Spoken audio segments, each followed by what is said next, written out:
नमस्कार। आज हम लोग बातचीत इस कोर्स के अंतर्गत जो भारत और विश्व राजनीति है कि विभिन्न यूनिट अध्यायों पर हम लोग चर्चा कर रहे हैं। एक्सपर्ट आपके बीच में आ रहे हैं जो भारत के अत्यंत प्रतिष्ठित टीचर्स और प्रोफेसर्स हैं विभिन्न विश्वविद्यालयों के, उनके माध्यम से आप तक शिक्षा पहुंच रही होगी। उसी यूनिट के अंतर्गत एक महत्वपूर्ण आयाम है भारत और मध्य एशिया देशों के बीच में संबंध। जैसे भारत नेपाल, भारत चाइना, भारत रूस, उसी तरीके से भारत मध्य एशिया। जब मध्य एशिया देश का नाम आता है तो उसमें एक बात अक्सर सुनाई देती है, पढ़ने को भी आपको मिलता होगा कि ग्रेट गेम सिद्धांत। ग्रेट गेम क्या है? नया ग्रेट गेम आलेख में भी, रिसर्च पेपर में भी, किताबों में भी आपको दिखाई देगा। तो ग्रेट गेम थियरी की शुरुआत 20वीं शताब्दी की शुरुआत में जद्दोजहद पहले से चल रहा था, लेकिन मुख्यतः 20वीं शताब्दी के शुरुआत में 1905 में एक संधि ब्रिटिश साम्राज्य और जारिस्ट रसिया के बीच में होती है।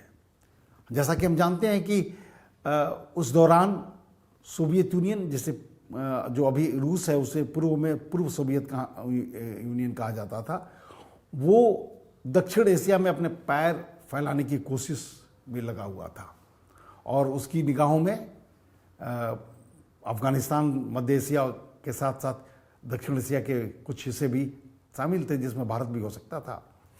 दूसरी तरफ ब्रिटिश एम्पायर जो भारत में अपना मजबूती के साथ पैर जमाए हुए था, उसे इस बात का संशय था, डर था कि कहीं पूर्व सोवियत यूनियन यानी रसा आकर हमारे इस स्ट्रक्चर को चुनौती न देने लगे।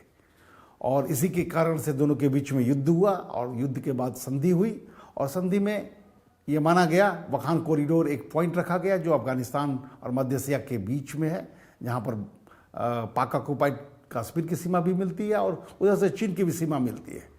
वो एक इतना स्ट्रैटेजिकली इम्पोर्टेंट पॉइंट है जहाँ से चीन का आधुनिक जो OBR सिल्क रूट कहता है, आधुनिक सिल्क रूट, वो उसी माध्यम से होते हुए मध्य एशिया के देशों में गुजरता है। और पूर्व काल में भी जो सिल्क रूट था उसका उद्गम स्थान वही मेन रास्ता, मुख्य रास्ता हुआ करता था।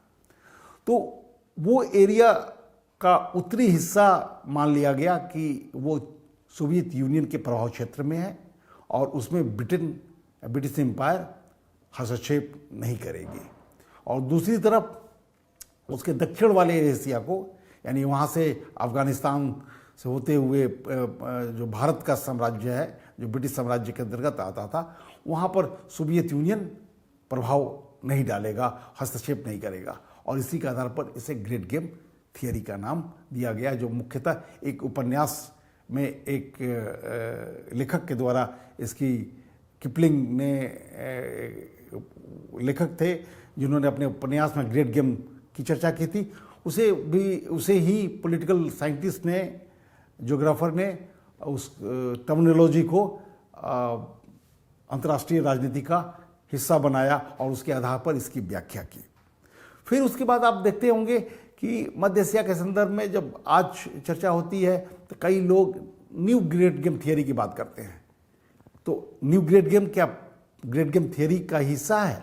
नहीं, बिल्कुल हिस्सा नहीं है। हाँ, उसका एक इमेज जरूर है, संघर्ष का इमेज है, लेकिन जो महत्वपूर्ण प्लेयर उस समय थे, 20वीं शताब्दी में थे, उससे कहीं हटकर ये न्यू ग्रेट गेम थियरी है। और कैसे है? इसके कई आयाम हैं, इसके कई लक्षण हैं। पहला तो ये कि अब ये संघर्ष केवल दो देशों के बीच में नहीं है, कई नए कंट्रीज, कई नए प्लेयर्स इसमें आकर जुड़ गए हैं और उसमें सबसे महत्वपूर्ण प्लेयर चीन है। चीन का विस्तार पिछले 30 सालों में मध्य एशिया के तकरीबन सभी देशों के साथ बना हुआ है और बड़ी तेजी के साथ आगे बढ़ा है। वो आर्थिक रूप में भी दिखाई दे रहा है, सैनिक रूप से भी दिखाई दे रहा है।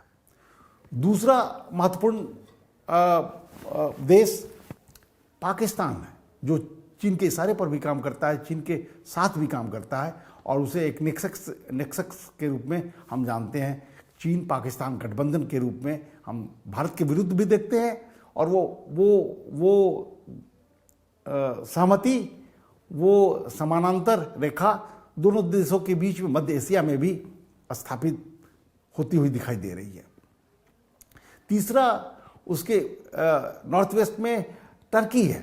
टर्की भी एक इम्पॉर्टेंट कंपोनेंट के रूप में, एक इम्पॉर्टेंट प्लेयर के रूप में, जहाँ पर पिछले कुछ सालों में फंडामेंटलिस्ट फोर्सेस का उद्भव हुआ है, विकास हुआ है, वो उस तरीके से मध्य एशिया के देशों में, और कुछ इथनिक ग्रुप्स, तुर्कमेनिस्तान जैसा कि जानते हैं, उससे टर्की के इथनिक ग्रुप्स मिलते हैं, तो वहाँ पर उस एक इम्पॉर्टेंट भूमिका निभाने की कोशिश में कर रहा है। ईरान भी अपने इस्लामिक तेवर के साथ मध्य एशिया के देशों में अपनी भूमिका निभाने के लिए आतुर है। यूरोपियन यूनियन, चूँकि ये क्षेत्र जैसा कि हम जानते हैं कि 5 देशों का समग्र है, जो इंडिपेंडेंट यूनिट के रूप में है, जिनका नाम कजाकिस्तान, जो सबसे बड़ा देश, उसके बाद उज्बेकिस्तान,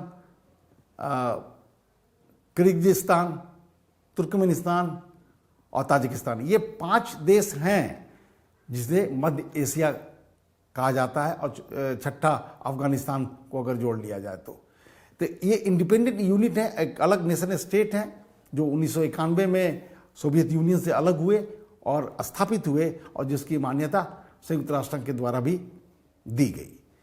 तो नए ग्रेट गेम में केवल बाहरी शक्तियां नहीं हैं, इनके भीतर के भी आपसी रस्साकसी काफ़ी तेज है।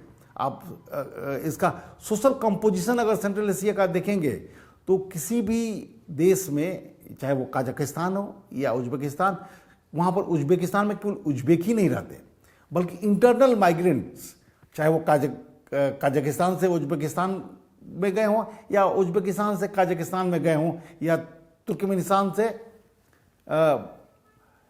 किर्गिजिस्तान में गए हों, तो 5 देशों के बीच में एथनिक कंपोजिशन जो है वो मिश्रित है। दूसरा सबसे बड़ा ग्रुप उनका रसियन है, क्योंकि रसा के हटने के बावजूद भी, क्योंकि एक समय में सारी राजनीतिक व्यवस्था, सामाजिक व्यवस्था रूस के दिशा निर्देश पर चलाई जा रही थी, शिक्षा व्यवस्था भी रूस के नज़रिए से वहाँ पर चलाया जा रहा था। और हम सभी जानते हैं कि स्टालिन की थियरी को देखेंगे तो वन रशियन इमेज बनाने की कोशिश उसने सभी गणराज्यों में की थी, और वो चीज़ें सेंट्रल एशिया में भी दिखाई दिया कि लोग रशियन लैंग्वेज में पढ़कर अपने आप को ज़्यादा सभ्य और सुसंस्कृत महसूस करते थे। तो अलग देश बनने के बाद भी रशियन इम्पैक्ट जो था वो मध्य एशिया में गंभीर रूप से बना रहा, और आज भी बना हुआ है, क्योंकि सीमाएं भी मिलती हैं उनकी कुछ देशों से, और उसका मिलिट्री प्रेजेंस भी मध्य एशिया के देशों में है, इकोनॉमिक प्रेजेंस भी है, क्योंकि माइग्रेंट लेबरर के रूप में मध्य एशिया के लोग सबसे पहले रसिया जाते हैं, और फिर वहाँ से अन्य यूरोपीय देश जाते हैं। तो ये इसका भौगोलिक और ऐतिहासिक स्वरूप मध्य एशिया का है। अब हम ये जानने की कोशिश करें कि भारत के साथ इसका संपर्क क्या है, भारत के और मध्य एशिया के बीच में क्या दिक्कतें हैं, क्या चुनौतियां हैं, और क्या अवसर हैं। इन चीज़ों को अगर हम समझेंगे तो भारत मध्य एशिया के संबंध को और बेहतर तरीके से जान और समझ पाएंगे कि कौन रास्ते में रोड़ा है, कौन दुश्मन है, क्या परेशानियां हैं, कैसे इसको दूर किया जा सकता है, कैसे उसे बेहतर बनाया जा सकता है।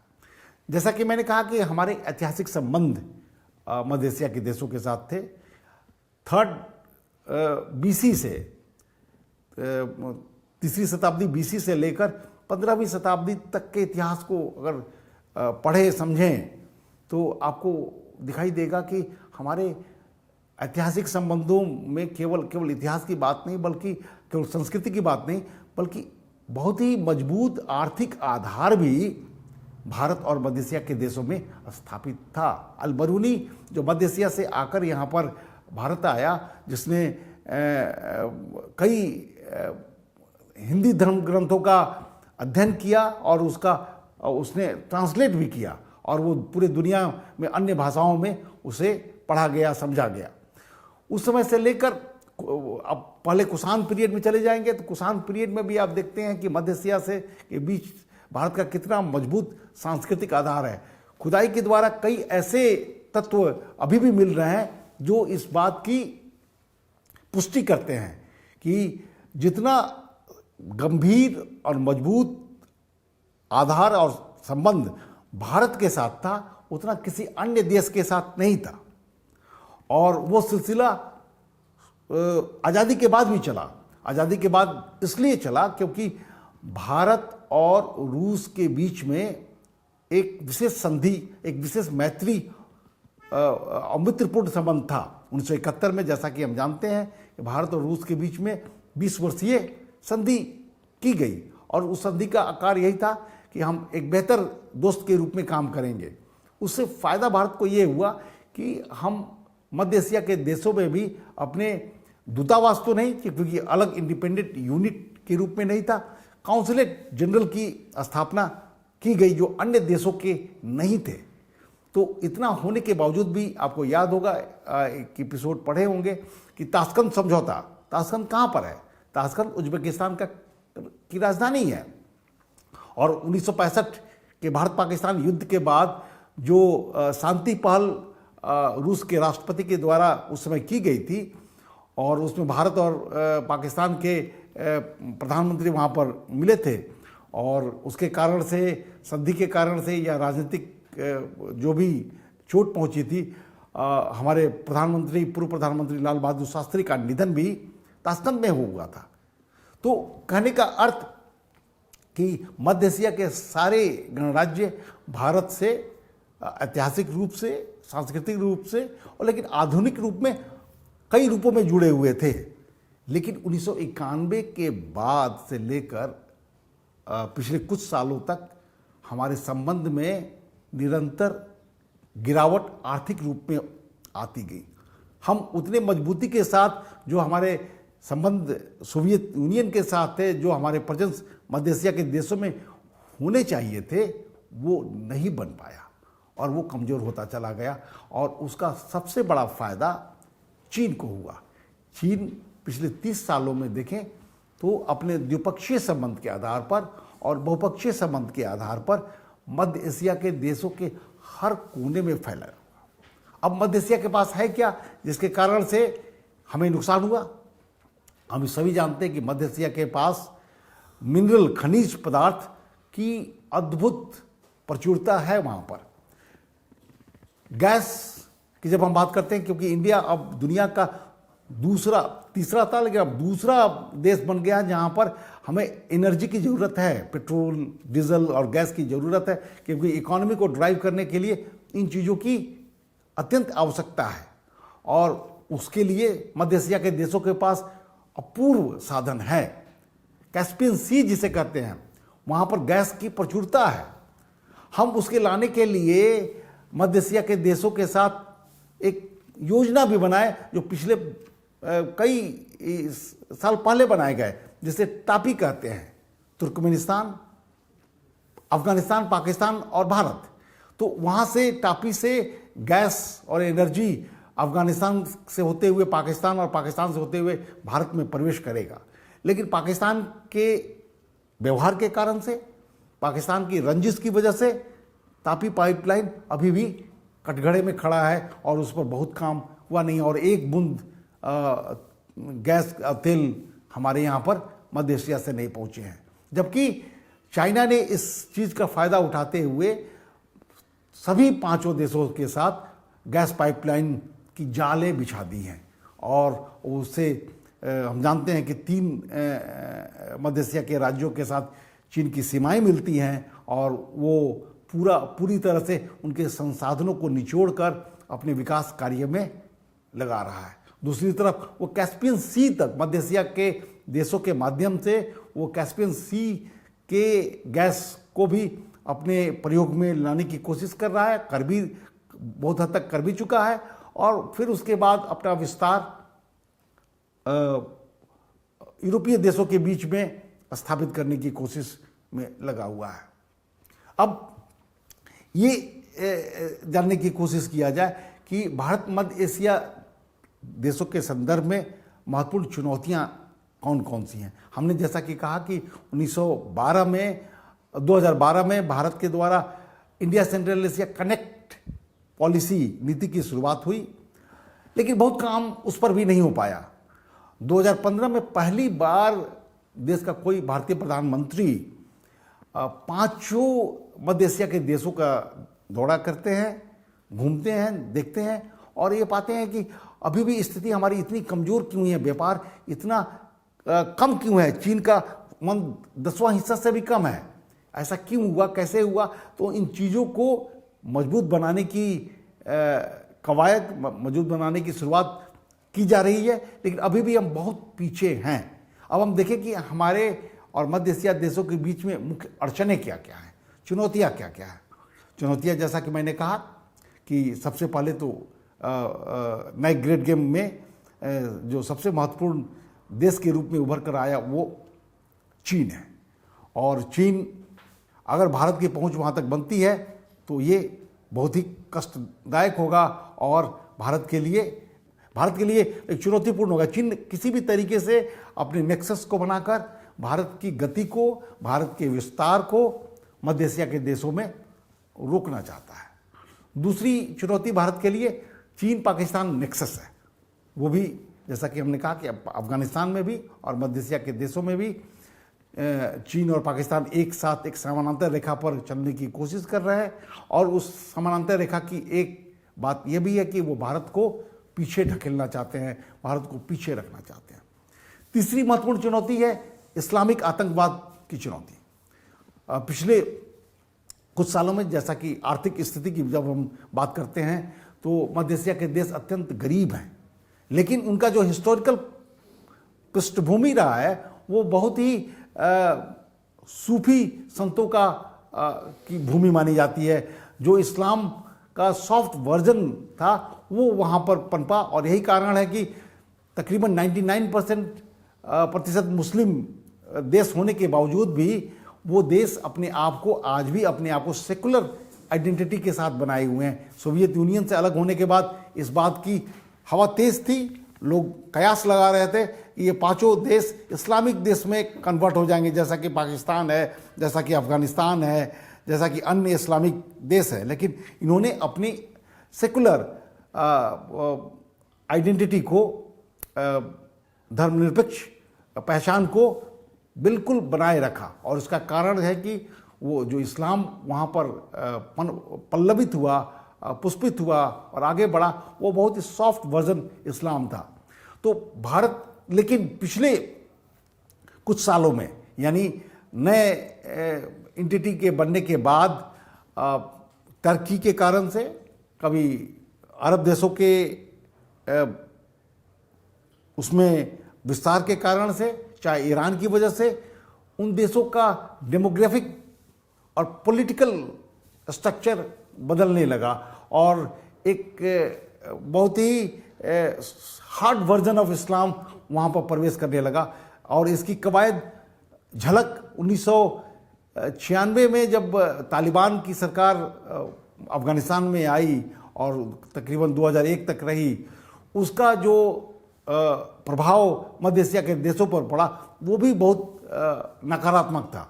और इस तरीके से हम देखते क्या है कि 1915 से लेकर 2015 से 2019 के बीच में तकरीबन सैकड़ों इस्लामिक आतंकी गतिविधियों को मध्य एशिया के भीतर और दुनिया के अन्य हिस्सों में अंजाम दिया गया, जिसमें मध्य एशिया के नागरिक, मध्य एशिया के लोग शामिल थे। तकरीबन रिसर्च ऑर्गेनाइजेशन के द्वारा ये भी पाया गया कि 10,000 से ज़्यादा IS recruitee in Madhya Asia के देशों से होते हुए सीरिया, लेबनान, इराक देशों में गए और फिर वो जब वापस आए तो उन्हें एक खतरा मानकर वहाँ के देशों ने उसे स्वीकृत नहीं किया और वो अन्य फिर यूरोपीय देश अब मुख्यतः पाकिस्तान की शरण में आकर रहने लगे और इस्लामिक आतंकवाद को अपना हथियार बनाकर भारत और अन्य देशों पर, दक्षिण एशिया के देशों में अपना विस्तार करने लगे। तो ये एक महत्वपूर्ण चुनौती भारत के लिए मध्य एशिया देशों के बीच में आज भी उपस्थित है और बना हुआ है। कई टेररिस्ट ऑर्गेनाइजेशन, हक्कानी नेटवर्क है अफगानिस्तान के भीतर, लेकिन वो पाकिस्तान में उतना ही सक्रिय है। तालिबान, जैसा कि मैंने चर्चा किया, 1996 से लेकर 2001 तक वहाँ सत्ता में था। उसके दौरान जो काम किए गए, जिस तरीके से इस्लामिक टेरर को बढ़ाया गया, वो अत्यंत चुनौतीपूर्ण था। और आजकल फिर से जो पिछले कुछ सालों से वार्ता अमेरिका और तालिबान के बीच में चल रही है और इस बात की पूरी उम्मीद जताई जा रही है कि आने वाले समय में अफगानिस्तान का शासक तालिबान होगा, तो फिर भारत के लिए ये एक महत्वपूर्ण चुनौती बनने जा रही है और बन रही है। चौथी महत्वपूर्ण हमारे कनेक्टिविटी में मध्य एशिया और भारत के बीच में गरीबी एक बहुत बड़ा आयाम है। मध्य एशिया के देश अत्यंत गरीब देश हैं आज भी। औद्योगिकरण उनके बीच में नहीं हुआ है। उनकी आर्थिक विस्तार की कई अड़चनें हैं। तो उस चीज़ के कारण से भारत और मध्य एशिया के ट्रेड वॉल्यूम जो हैं वो आगे नहीं बढ़े हैं। और हमारी कनेक्टिविटी, डायरेक्ट कनेक्टिविटी मध्य एशिया के देशों के साथ नहीं है। हम ईरान को अपना एक रास्ता बनाते हुए मध्य एशिया में प्रवेश करने की कोशिश कर रहे थे, वो भी कटघरे में आकर खड़ा हो गया क्योंकि अमेरिका अपनी जिद पर अड़ा हुआ था और इस कारण से जो एक रेल लाइन और बाकी गैस लाइन ईरान के माध्यम से मध्य एशिया देशों के बीच में पहुंचने की बात थी, वो भी काफ़ी हद तक प्रभावित हुई है। तो ये सारे कारण हैं भारत और मध्य एशिया के देशों के बीच में संबंध को तोड़ने और कमज़ोर करने के लिए। लेकिन हम सभी जानते हैं कि अंतर्राष्ट्रीय राजनीति में हाथ पर हाथ रखकर बैठा नहीं जा सकता और कोई भी देश किसी भी देश का मठाधीश या हमेशा मालिक नहीं हो सकता। पिछले कुछ महीनों में, वर्षों में चीन के विरोध में मध्य एशिया के देशों में भी से आवाज़ें उठने लगी हैं। जिस तरीके से चीन ने उनकी ज़मीन को अख्तियार करने की, हड़पने की कोशिश की है और चीनी कारखाने स्थापित करने की कोशिश किए हैं, उनसे वहाँ के लोग बहुत नाराज़ हैं। उनकी ज़मीनों को छीना जा रहा है, उनकी राजनीतिक व्यवस्था को तंग किया जा रहा है। तो ये सारे तत्व भारत के लिए उत्साहवर्धक हैं क्योंकि भारत अपने ऐतिहासिक सांस्कृतिक संबंध, जब भारत की पूरी पैठ थी मध्य एशिया के देशों में, तो मध्य एशिया के देशों में कभी भी किसी तरह का बल का प्रयोग नहीं किया गया। हमारा जो संबंध था वो समन्वय के आधार पर था, प्रेम के आधार पर था और उस चीज़ को हमने बड़ी मजबूती के साथ आगे बढ़ाया। आज जब अंतर्राष्ट्रीय व्यवस्थाएं बदल रही हैं, अफगानिस्तान में बाहरी शक्तियों का अत्यंत प्रभाव है, इस्लामिक आतंकवाद भी पनप रहा है, वैसी परिस्थिति में क्योंकि मध्य एशिया के साथ हमारी सीमाएं नहीं मिलने के बावजूद भी ये स्पष्ट है कि वो हमारे नेबर्स हैं। डिस्टेंट नेबर कह दे, एक्सटेंडेड नेबर कह दे, लेकिन वो हमारे पड़ोसी देश हैं। वहाँ पर किसी भी तरह का परिवर्तन हमारे लिए खतरनाक हो सकता है और बन सकता है। तो चुनौतियाँ अनेक हैं, लेकिन उन चुनौतियों के साथ अवसर का भी निर्माण होता है। जैसे जैसे भारत एक मजबूत कड़ी बनता जा रहा है, भारत की आर्थिक स्थिति मजबूत बनती जा रही है, भारत की पहचान अफगानिस्तान में जिस तरीके से भारत ने वहाँ के समाज को, विखंडित समाज को खड़ा करने की कोशिश की है। आप अफगानिस्तान में चले जाएं, किसी से पूछें तो अगर किसी भी देश को वो सचमुच में प्रेम करते हैं, उनको लगाव है, तो भारत के साथ है क्योंकि भारत ने कभी बल का प्रयोग नहीं किया। भारत ने उन तमाम मानवीय गुणों को समाहित करते हुए उनकी समस्याओं को समझा और कहा कि अफगानिस्तान में अफगानिस्तान के द्वारा अफगानिस्तान के लोगों की सरकार बननी चाहिए, न कि किसी बाहरी प्रभाव के कारण से वहाँ पर कोई राजनीतिक व्यवस्था खड़ी होनी चाहिए। अफगानिस्तान के खुद अपने लोग अपनी सामाजिक, आर्थिक और राजनीतिक व्यवस्थाओं का निर्धारण करेंगे और उसमें जहाँ पर बाहरी शक्तियों की सकारात्मक हेल्प मदद की ज़रूरत होगी उसे पूरा करने की कोशिश किया जाना चाहिए। तो अब यहाँ पर महत्वपूर्ण प्रश्न भारत और मध्य एशिया के देशों के संदर्भ में समझने के लिए बहुत ज़रूरी है कि सांस्कृतिक रूप से राहुल सांस्कृतायन की बुक भारत और मध्य एशिया के ऐतिहासिक संबंध या वोल्गा से गंगा की उनका ट्रैवलॉग आप पढ़ेंगे तो आपको जो कहानियों के संदर्भ में वर्णित है तो वो दिखाई देता है कि किस तरीके से भारत मध्य एशिया में प्रेजेंट था। आज जिस सिल्क रूट की बात चीन कर रहा है और उसके माध्यम से OBR one belt one road का प्रसार मध्य एशिया के देशों में कर रहा है, वो उपनिवेशवाद का तरीका है।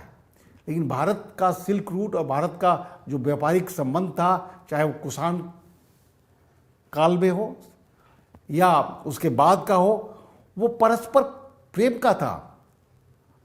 काबली वाला की कहानी हिंदी की किताबों में पढ़ाई जाती है, वो अफगानिस्तान की संस्कृति किस तरीके से भारत से मिलती जुलती थी। काबुल की लड़ाई में हजारों भारतीय सैनिक वहाँ पर गए और वहाँ पर रच बस गए और वहाँ के समाज को बनाया और बहुत बड़ा हिस्सा जो है वो भारतीय लोग बासिंदों का वहाँ पर है।